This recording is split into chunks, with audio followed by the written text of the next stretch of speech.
On veut se marier, mais pour réussir aussi son foyer, c'est pas seulement trouver la personne idéale.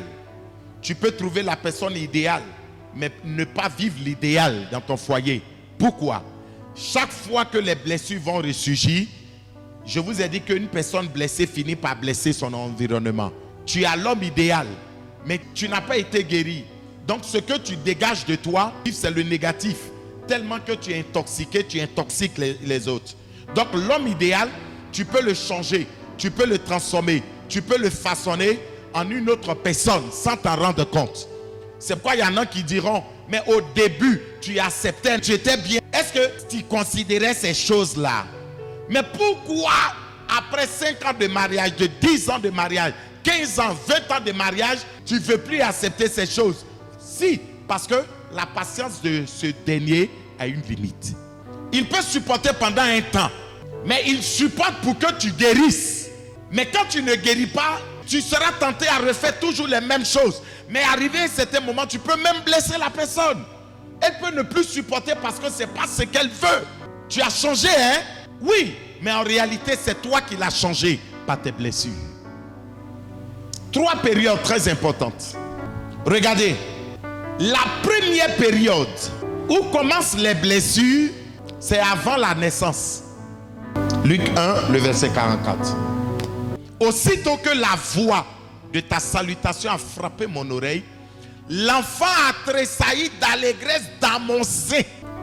Quand Marie est allée vers Élisabeth, regardez, une simple salutation a fait tressaillir l'enfant. Ça veut dire quoi? Il a entendu? Je vais vous dire, quand vous êtes enceinte, faites très attention. C'est vrai que côté médical, le jour où il naît, on dit il a quoi? Un jour. Mais ce n'est pas tout à fait correct. C'est pourquoi, quand même tu as 1 mois, 2 mois de grossesse que tu enlèves, tu as fait un avortement. Avortement veut dire curettage.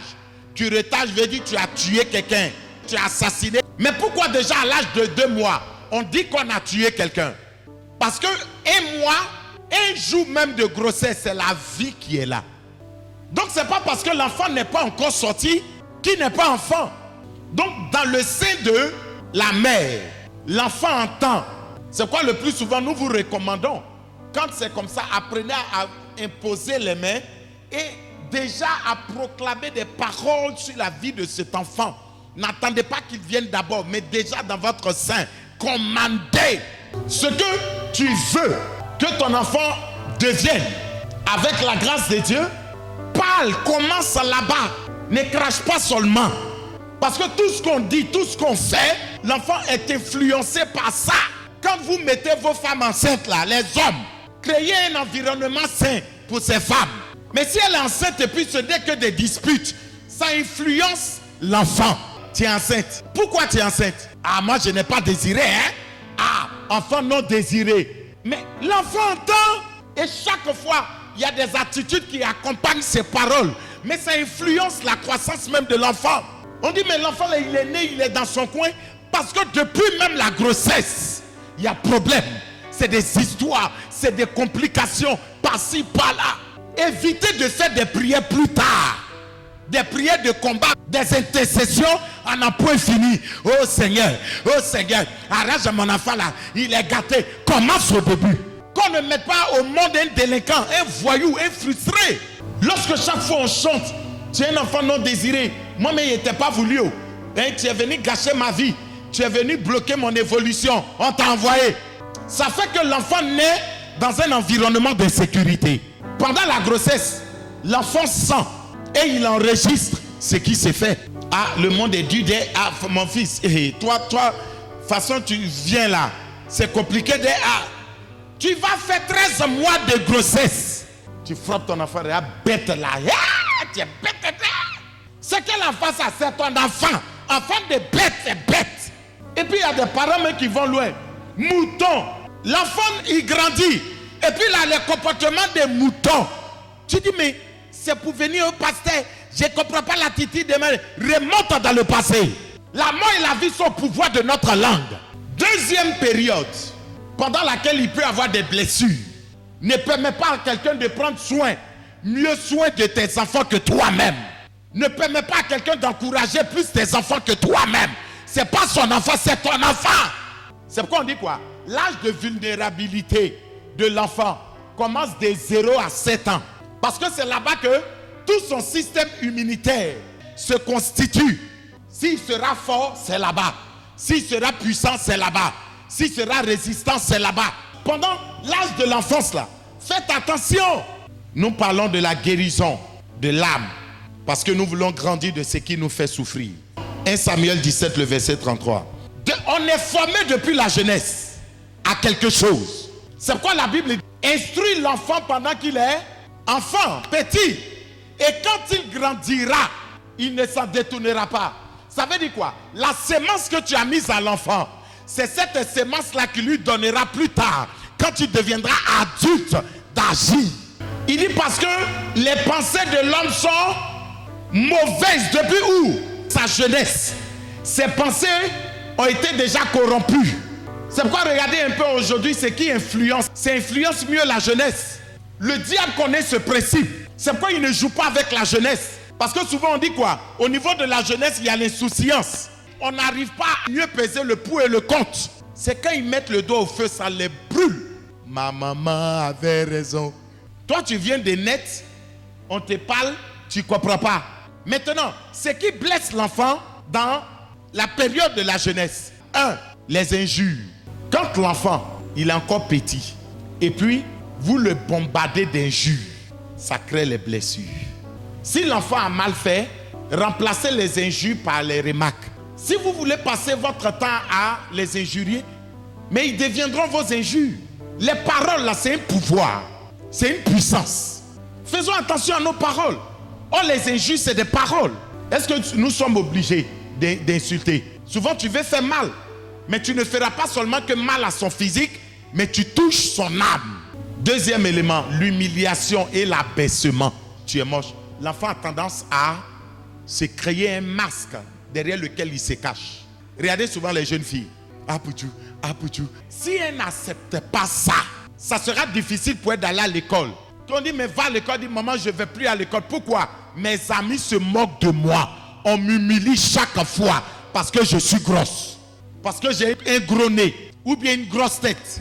Et quand l'enfant emmagasine, vous allez voir que même quand il grandira, il aura des répercussions. La blessure est là, elle grandit. Elle se sent quoi? Humiliée. Si quelqu'un s'est trompé un jour pour dire, tu as grossi, oh, vous allez voir que c'est par là en même temps. Ou bien elle quitte l'environnement. Parce que je ne veux pas être humilié encore une fois. J'ai tellement subi que je refuse ça dans ma vie. C'est ça les blessures. Apprenons à encourager les enfants au lieu de les humilier. Aimez tous vos enfants de la même manière. Même si dans votre cœur il y a une différence, mais à l'apparence présentée à tous qui sont au même pied d'égalité. Je le dis parce que je sais ce que ça crée dans les cœurs. Et de toi, tu es ma préférée. Toi, et les autres, c'est ta seule fille. Mais les enfants enregistrent ça négativement. Et je vous allez entendre dans les propos. C'est toi que maman aime. Donc nous là, nous on est les rejetés. Nous là, on ne nous aime pas. Nous là. Mais ça façonne le comportement de l'enfant. Souvent, il y a les parents qui ne sont pas visionnaires. Heureusement que nous sommes dans le temps de la vision. Ce n'est pas parce que tu as une de tes filles aujourd'hui, elle peut tout apporter, l'argent, tout et tout, que tu vas mépriser les autres. Pour dire, ah, est-ce que moi, mais j'ai fait enfant même? Voilà les bons enfants. C'est ça l'on dit enfant. Mais tu ne connais pas l'avenir de tes enfants parce que tu n'es pas Dieu. La personne que tu chuchotes aujourd'hui, demain, peut-être que ça peut être celle-là même qui va tendre la main aux autres. Bon, tu les as blessés. Tu les as humiliés chaque fois. Aujourd'hui, là, ça marche chez elle. Et puis, tu vas faire quoi? Avant, il pensait. Maman, tu n'y pensais pas. Tu m'as blessé. Ce n'est pas parce qu'aujourd'hui, ça va que tu vas te tourner vers moi. Je te verrai comme une maman profiteuse et non une maman qui aime ses enfants. Aimez vos enfants de la même manière. Si papa et maman veulent se boxer, souvent c'est bon. Ça tire les nerfs. Mais le problème, évitons ces climats-là devant les enfants. Quand on doit le faire, il faudrait qu'on se cache. Ou bien, on dit, bon, allons-y au terrain. Regardez ce qui blesse encore les enfants. Ça, c'est indépendamment de notre volonté. La mort prématurée d'un des parents. Bon, s'il y a des jeunes, priez pour vos parents, hein, priez pour qu'on vive longtemps. 1, 2, 3, vous êtes là. Mon papa même, ma maman même, elle exagère, il exagère. On est mieux que chez soi. Oh. Parce que quand vos parents sont en vie, tout le monde est bien chic avec vous. Mais le jour, si c'est le père qui tient la maison n'est plus, est-ce que les tontons continueront à être tontons? Les tantis manifesteront l'amour des tantis? On ne sait pas et tu ne sais pas. Maintenant, l'autre aussi, c'est le divorce. Divorcer. Façon mariage est chic. C'est comme ça, le divorce est amer. Tu te remaries et tes enfants, tu les réunis. Même si tu n'aimes pas la femme, mais aimes les enfants, ce n'est pas tes enfants, ou bien tu doutes de leur paternité. Et les enfants souffrent. Toi, en complicité avec ta nouvelle chérie, vous devenez le poison dans la vie des enfants. À leur bas âge, vous les maltraitez. L'enfant t'a fait quoi? Il insulte la mère au travers de toi. Tu as fait quoi dans cette affaire? As-tu demandé en aide? Non. Pourquoi es-tu méchant, père? Il y a des gens qui souffrent de ça. S'ils n'ont pas été guéris, mais c'est compliqué, vous allez voir ça dans leur comportement futur. On veut se venger. Non. L'enfant a fait quoi? Je vous ai dit que les grands perdants dans le divorce, ce sont les enfants. Ils prennent les balles perdues. Regardez notre société, les enfants souffrent. Un parent est un trésor, est une richesse pour l'enfant. C'est la sécurité de l'enfant. Quand il y a défaillance quelque part, l'enfant est brisé dans son amour. Ses émotions vont prendre un coup. Donc, la troisième période, c'est même la période adulte. Nous ne sommes pas tous constitués de la même manière. Même étant adulte, on peut être blessé. Des événements vont réveiller des blessures anciennes. Des choses même qu'on avait banalisées, ou même il peut y avoir des blessures. Ça, c'est vu l'intensité de l'attaque. Une femme, par exemple, qui a été trahie dans son amour propre. Ou bien un homme qui a vécu dans un environnement où ce n'était que l'injustice. Vous verrez, ils deviendront ambers. Dans la constitution de l'homme, vous allez voir qu'il y en a qui sont présentés plus solides, plus résistants que d'autres. Soyons patients les uns envers les autres. Christ sait ça. Donc dans nos rapports avec les uns et les autres, si nous voulons qu'il y ait la paix, si nous voulons qu'il y ait l'entente, l'amour, la stabilité, apprenons à bien traiter ceux qui sont en face de nous. Si tu es blessé, sois guéri. Tu es une meilleure personne que la personne que tu es, que tu nous présentes. Mais les blessures t'ont donné quoi? Une carapace. On dit non, laissez-moi. Non, ne te laisse pas. Parce que ce n'est pas ça que Dieu t'appelle. Ta vie doit être meilleure. Que l'Éternel vienne à notre aide. Qu'il vienne nous aider. Que Dieu nous bénisse.